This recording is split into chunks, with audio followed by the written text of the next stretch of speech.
The passengers screamed. The hijacker raised his gun, and in seat 14B, a man who never flinched in front of death simply adjusted his posture. The air inside the plane was heavy with panic. Mothers clutched their children, businessmen fumbled, with trembling hands, and the flight attendants froze mid-step, eyes wide in disbelief. The metallic click of the weapon echoed louder than the roaring engines outside. Fear had taken over every corner of the cabin, every corner, except one. A little girl buried her face in her mother's arms, her soft voice trembling. "Mama, are we going to die?" The mother pulled her close, unable to answer, tears sliding silently down her face. All around them, passengers whispered prayers in different languages, the cabin turning into a choir of desperation. The hijackers expected this. They expected chaos, sobbing, submission. It was how fear worked, loud, messy, uncontrollable. But when their leader scanned the rows, his eyes landed on something that made him pause. Seat 1 for B. The man sitting there wasn't begging. He wasn't moving. He wasn't even blinking fast, like the rest. His spine was straight, his shoulders squared, his hands resting calmly on his thighs, while the world around him fell apart. He looked as if he were standing guard at some silent post only he could see. The leader barked an order. "You, hands up, now, nothing." The man's breathing was steady, controlled. His ice cold unwavering met the hijackers for a brief moment. It was not defiance, born of arrogance. It was not the recklessness of someone with nothing to lose. It was something deeper, heavier, carved into him by years of discipline. Passengers turned their heads, their fear mixing with confusion. Who was this man? Why wasn't he afraid? The hijacker's hand tightened around the gun. He was used to seeing terror, but this stillness felt like a mirror reflecting his own weakness. The silence of seat 14B was louder than the screams in the back rows. A nervous murmur rippled across the cabin. Phones, secretly recording, captured every second. The tension spread like fire, centering on that one unmoving figure. The moments stretched, seconds dragging like hours. The little girl peeked over her mother's arm, her small eyes locking on the man's calm face. And for a flicker of a second, her crying stopped. The hijackers thought they had control. They thought fear would make every soul on board bow, but in that moment they realized something chilling. They thought he was just another passenger. They were wrong. Asterisk for the passengers. He was just another quiet man in a pressed shirt, traveling alone. No one knew the truth of who sat in seat 14B. No one could have guessed that the stillness they saw was not born of calm, but of discipline etched into his soul through years of unbroken duty. His name was never shouted in the news. He did not live for attention, but every dawn, every dusk, he had stood in silence at one of the most sacred places in America, the tomb of the unknown soldier. There in Arlington, rain or shine, blistering heat or freezing snow, the guard never faltered, each step measured, each turn precise. Not a word spoken, not a movement wasted, because the tomb was not a monument. It was a promise. You are not forgotten. For him, that promise was personal. Years earlier, in a dusty combat zone far from home, he had knelt beside his closest friend, cradling him as life slipped away. They had grown up together, trained together, dreamed of the future together, but war had stolen one of them. All it left behind was a pair of dog tags pressed into shaking hands, and a silence that would follow him forever. When he returned, the world seemed too loud, too careless. The only place that made sense was the marble plaza of Arlington, where silence was sacred and discipline was stronger than grief. He volunteered for the old guard, not because he sought glory, but because he needed a way to keep his friend's memory alive. Every shift at the tomb, every motion performed without flaw, was a vow renewed. "I will not forget you." That was the man who now sat in 14B. Not a celebrity, not a soldier seeking recognitions, just a guard who carried his duty everywhere, even into the sky. But across the aisle, another story was unfolding. The hijackers had boarded with cruel confidence. They were men shaped by hatred, convinced that fear was a weapon sharper than any blade. For weeks they had planned this moment, studying flight paths, slipping weapons through blind spots, memorizing every detail of the plane. Their leadership, ruthless, hungry for recognition, believed that this hijacking would send a message to the world. He had no love for the passengers. To him, they were pawns, voices to be silenced, tools to prove a point. The shaking mothers, the whispering men, the weeping children, all of it was just fuel for his cause. What he did not know was that in this crowd of terrified strangers sat a man who had faced mortar in the night, who had stood unflinching before storms, who had buried his friend with his own hands and sworn an oath of silence to the dead. For the hijackers, Fear was the weapon. For the guard, fear was the test. The plane itself seemed to amplify the tension. Unlike a battlefield, there were no trenches to hide in, no cover to seek. At 30,000 feet, the cabin was both prison and arena, metal shells suspended between heaven and earth. Every sound carried, every movement was magnified. The hijackers believed they held total control because escape was impossible, but what they didn't understand was that the guard had lived his life in another kind of cage, discipline. A cage that did not confine him but forged him, where others saw steel walls and locked doors. He saw something else, a test of endurance, of stillness, of will. As the hijackers barked orders and shoved passengers into the aisles, the guard remained seated. He remembered the endless hours of training at Arlington, where even the twitch of an eye was considered weakness. He remembered the words drilled into him, "Your body is not your own. You belong to the fallen." He did not move, he did not tremble. He simply breathed. To the other passengers, his silence was strange, unsettling. Some thought he was frozen in fear. Others thought he was reckless, tempting death. But if anyone had looked closely enough, they would have seen the tiny details. The measured rhythm of his breaths, the steady focus in his eyes, the way his hands rested not limp but ready. Across the aisle, the leader noticed too, and that was when the first seed of conflict was planted. The hijacker expected submission, he expected wide eyes, shaking knees, desperate compliance, but from seat 14B he received none of it. The guard did not know what the next hour would hold. He did not know if he would live to see another sunrise, but he knew one thing. He had carried silence through battlefields, through cemeteries, through storms, and he would carry it here too, even if it meant his last breath. Because to him, silence was not weakness. Silence was strength. Silence was strength, his weapon, and before this flight was over, the hijackers would learn what that truly meant. The leader stood at the front of the cabin, gun raised high, barking commands in a voice sharpened by rage. His men moved through the aisles, yanking passengers from their seats, shoving them to the floor. Down, everyone down. Heads on the ground, a cabin filled with frantic movement. Suitcases toppled from overhead bins. Children screamed. A flight attendant tried to steady her shaking hands as she reached for the intercom, only for it to be ripped from her grip. The hijackers wanted chaos. They wanted every heart to pound, every breath to quiver. And for the most part, they succeeded. Men crouched with their arms over their heads. Mothers shielded their children. A young boy clutched his toy soldier so tightly his knuckles turned white. Passengers whispered prayers, the air becoming thick with sobbing and pleading, but not seat 14B. The guard did not move. His back remained straight against the chair. His eyes fixed forward. He did not flinch when the gun went off in the air with a deafening crack, making others cry out in terror. The ringing in his ears was nothing new.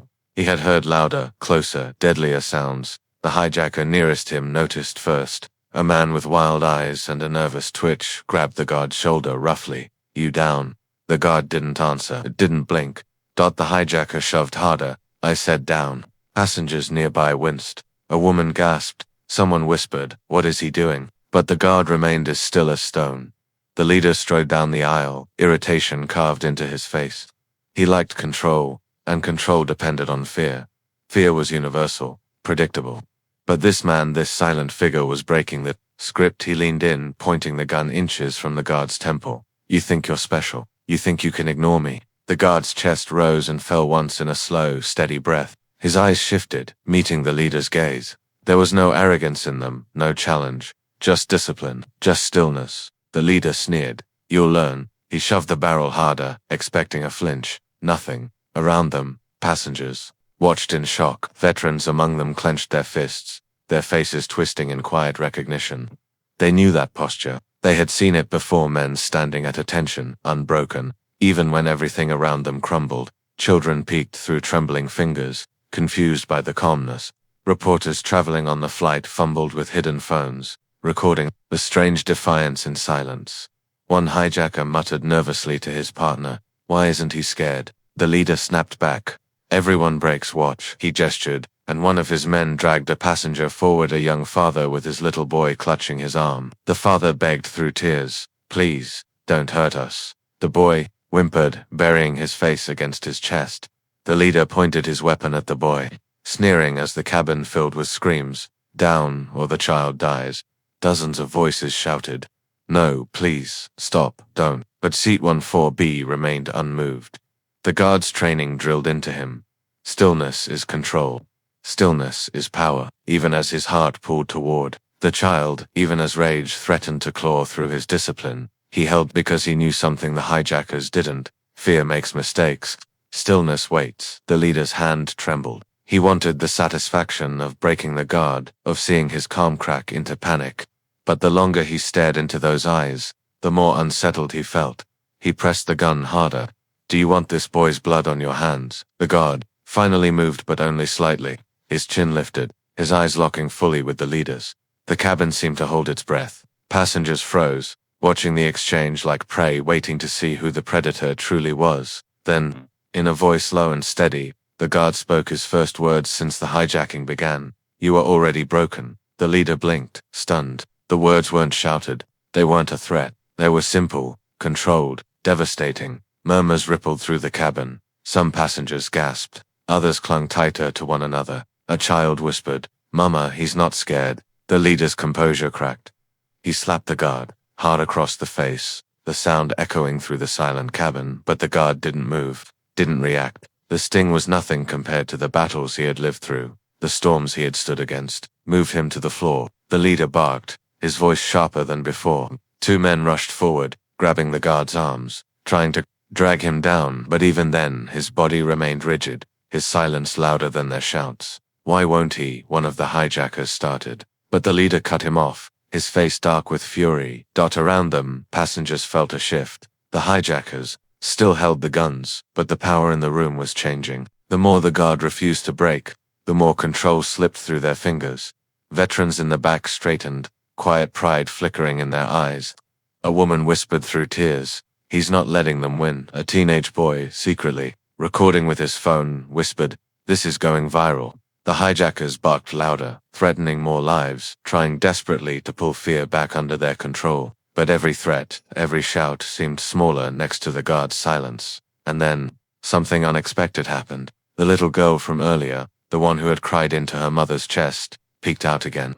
Her small voice, trembling but clear-cut through the tension. "He's not scared, Mama." It was just a whisper. But the hijackers heard it. The passengers heard it. And the leader's face tightened in fury. He realized that fear, their greatest weapon, was slipping away, because courage is contagious. And in that cabin, at 30,000 feet, one man's silence was beginning to spread. The leader's patience snapped. He had expected fear, then obedience.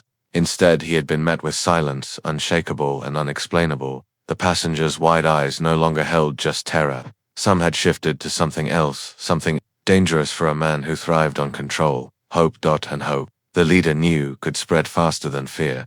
He snarled and stepped closer to seat 1 for B, his weapon pressing hard into the guard's chest. "Stand up," he hissed. "Stand up, or I'll put a hole through you right now."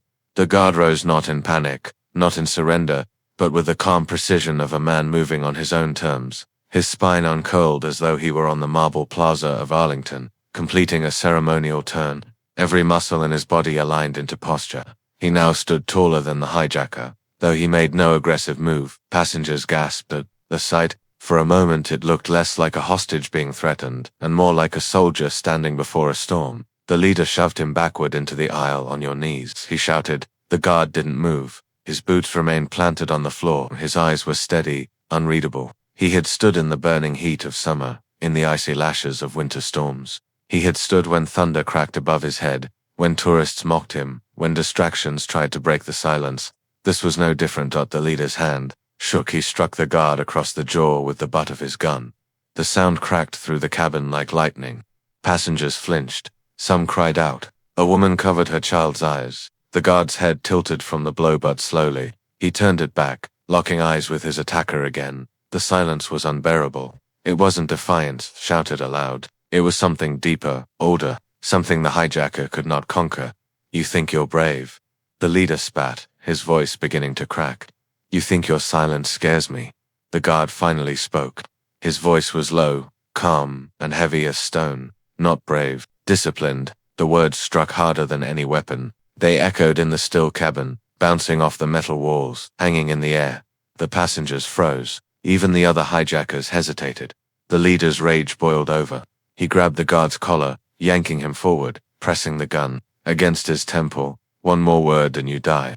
The guard didn't flinch. His heartbeat was steady, his breaths measured. Years of training had prepared him for this exact kind of pressure, to remain composed even with death staring him in the eye. And then, he did something no one expected. He closed his eyes. For the briefest second, silence deepened. The passengers thought he might be surrendering, bracing for the end. But when his eyes opened again, there was fire in them, not wild, reckless fire, but the controlled burn of a man who had already made peace with death long ago.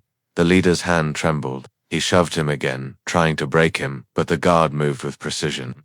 One controlled step forward. His chest brushed the barrel of the gun, pressing into it deliberately. The passengers gasped. He wasn't avoiding the weapon, he was absorbing it, owning it. The leader's mask of control cracked. His voice rose, frantic. Sit down, sit down. But the guard didn't sit. He stood like a sentinel at the tomb, unmoving, unshaken. And then it happened. The line was crossed. The leader shoved the gun so hard against the guard's temple that his finger twitched dangerously near the trigger. In his fury, he made a fatal mistake. He leaned in too close. The guard moved. It was not a wild struggle. It was not chaos. It was the sudden, surgical precision of a man trained to act in silence. His hand snapped up, gripping the weapon, twisting it sideways with bone-breaking force. The leader's wrist cracked under the motion, his cry muffled by the gasps that erupted across the cabin. In a blink, the guard had stripped the weapon from his hand. With another motion calm, Hijack slammed the leader face first against the nearest seatback, pinning him. The cabin erupted in stunned silence. Passengers covered their mouths, unable to process what had just happened. One moment, death had been a heartbeat away. The next, the unmovable man in 14B had disarmed the nightmare itself. The other hijackers lunged forward, shouting in panic. But the guard didn't hesitate. He moved with the same mechanical precision he had drilled for years. A sidestep, a block, an elbow strike. One attacker went down. Another tried to swing the butt of his weapon, only for the guard to duck and wrench it free with a controlled twist. Every motion was efficient, exact, no wasted energy, no wild strikes. He was not fighting like a desperate man. He was executing like a soldier. Passengers scrambled out of the way, some screaming, some shouting encouragement. Phones recorded every second. The world would soon see it all. In less than 30 seconds, the guard had shifted the balance. The leader was pinned, his weapon gone. Two hijackers were disarmed, groaning on the floor. The last man hesitated, weapon trembling in his hand as he faced the silent sentinel who had just dismantled his brothers. The guard's eyes locked onto him, come steady, relentless, and the man's courage broke. The gun clattered to the floor. The cabin erupted in cries of relief, sobs of joy, prayers whispered in gratitude. But the guard didn't bask in it. He didn't shout. He didn't raise his fists in triumph. He simply adjusted his posture, standing tall, scanning the cabin for further threats. To the passengers, it looked less like a man who had just fought for his life and more like a guard returning to his post. The silence returned. But it was a different silence now, not the silence of fear, but of awe. The leader, face bloodied, groaned beneath the guard's grip. His rage had evaporated. His power was gone. The passengers knew they had just witnessed something extraordinary, not a brawl, not a fight for survival, but a display of discipline so absolute, it had turned the tide of terror into a moment of history. And as the guard stood in the aisle, weapons secured, posture unbroken, the world seemed to freeze. The passengers realized the truth, all at once. He wasn't just another man on the flight, he was a tomb guard. The leader's face pressed against the seatback, his cries muffled, his weapon twisted uselessly in the guard's grip. The silence inside the cabin was deafening, thousands of feet above the earth. Every passenger held their breath, afraid, even to blink and miss the moment for the first time since the hijacking began. The balance of power had shifted. One of the disarmed hijackers scrambled to his knees, clutching his broken wrist, his eyes wide with disbelief. Another groaned on the floor, still stunned from the precision strike that had left him gasping. The last one stood frozen, staring at the guard as though he weren't a man at all, but a force of nature. The guard did not shout, did not boast. He tightened his grip on the leader, forcing him to his knees with calm precision. Stay down, he said, his voice low, steady, carrying the weight of command. It wasn't loud, but every passenger heard it. It rolled through the cabin like thunder, not in volume, but in certainty. The leader snarled, thrashing weakly, but the guard's hand was immovable. His strength wasn't just in his muscles, it was in the years of training, the unbreakable stillness honed in the shadow of the tomb. The last hijacker raised his weapon, desperate to salvage control, but his hands shook violently. He glanced around and realized what he hadn't noticed before. Every pair of passenger eyes was no longer full of helpless terror. They were focused, determined, angry. The spell of fear was broken. A veteran in the back row stood, his voice firm. "Put it down." A ripple followed. Another passenger, a mother shielding her child, whispered, "Do what he says." The hijacker's hands trembled harder. He looked at the guardcom, silent, waiting, and his courage collapsed. The gun slipped from his grip, clattering to the floor. Relief surged through the cabin. Passengers sobbed openly, some clapping, their hands over their mouths to muffle cries of joy. A flight attendant collapsed against the wall, tears streaming down her cheeks. The little girl whispered again to her mother, her voice steadier this time, "He's a hero." The guard, however, did not bask in the moment. He secured the weapons with precise efficiency, ejecting rounds, clearing chambers, moving like a soldier on duty. Then, with deliberate calm, he handed the disabled firearms to a veteran passenger. "Hold these." The man nodded, his hands shaking. As he accepted them, the guard returned to his stance, watching over the subdued hijackers. He did not pace, he did not gloat. He stood as though he were back in Arlington, silent, watchful, unyielding. Phones were raised everywhere now. Passengers, once too terrified to move, recorded in trembling hands. The world outside the plane had no idea what was unfolding in the skies, but soon millions would see it. One recording caught the moment perfectly. The bloodied leader kneeling in the aisle, the guard standing tall above him, expression calm, posture unbroken. The caption later written by the teenager who filmed it would say everything: "Discipline defeated terror." The flight crew regained control, hurrying to restrain the hijackers with belts and cords. Passengers assisted, some still crying, some whispering prayers of gratitude. A few dared to look at the guard, whispering quietly, "Thank you." But he did not answer. He kept his gaze forward, scanning the cabin, as though expecting another threat. Minutes dragged like hours. But there were no more hijackers. The storm had passed, yet the silence remained. It was not the silence of fear anymore. It was the silence of awe. Finally, the pilot's voice came over the intercom, shaky but firm. "Ladies and gentlemen, the situation is under control. We are turning back for an emergency landing." Cheers erupted, muffled by sobs and laughter. The passengers clung to one another, relief flooding through them. Some knelt in prayer. Others simply sat, staring at the guard as though trying to memorize the sight. The leader, still pinned, lifted his head, hatred burning in his eyes. "You think this changes anything?" He spat, his words slurred. "You can't silence us forever." The guard finally looked down at him, his voice calm, heavy, final. "You silenced yourself the moment you chose fear as your weapon." The leader's jaw clenched, but he had no answer when the flight finally descended. Authorities would storm the plane, weapons drawn, expecting chaos. Instead, they would find a cabin secured, hijackers restrained, passengers safe, and standing. Among them, a single man in a wrinkled shirt, posture straight, eyes steady, as if nothing had happened at all. But in this moment, 30,000 feet above the earth, in the fragile silence after terror, every passenger knew the truth. This was not the victory of luck. This was not the triumph of violence. This was the power of discipline, of stillness, of silence that refused to break. The hijackers had boarded with guns, rage, and threats. But the man in 14B had carried something greater, the strength of a vow, the weight of honor, the silence of the tomb. And in the end, it was enough. The landing gear groaned as the plane touched down, the cabin rattling with the force of descent. Passengers clutched armrests and each other, bracing themselves for whatever came next. But unlike the storm of fear that had filled the skies, this descent carried something else. Relief. Through the windows, flashing blue and red lights painted the tarmac. Police cars, armored vehicles, ambulances, all waiting. The world below had prepared for the worst. What they found instead was a plane that had been saved from within. The doors burst open as heavily armed officers stormed the cabin. Weapons, raised voices commanding, "Hands up, everyone stay still." But they stopped short when they saw the scene. The hijackers were already subdued, tied with belts and electrical cords. Their weapons, disassembled, lay harmless on the galley floor, and at the center of it all stood the guard, posture straight, eyes steady, unmoved by the chaos. The officers looked at one another, confusion etched across their faces. They had expected panic, carnage, resistance. Instead, they found a kind of order they couldn't explain.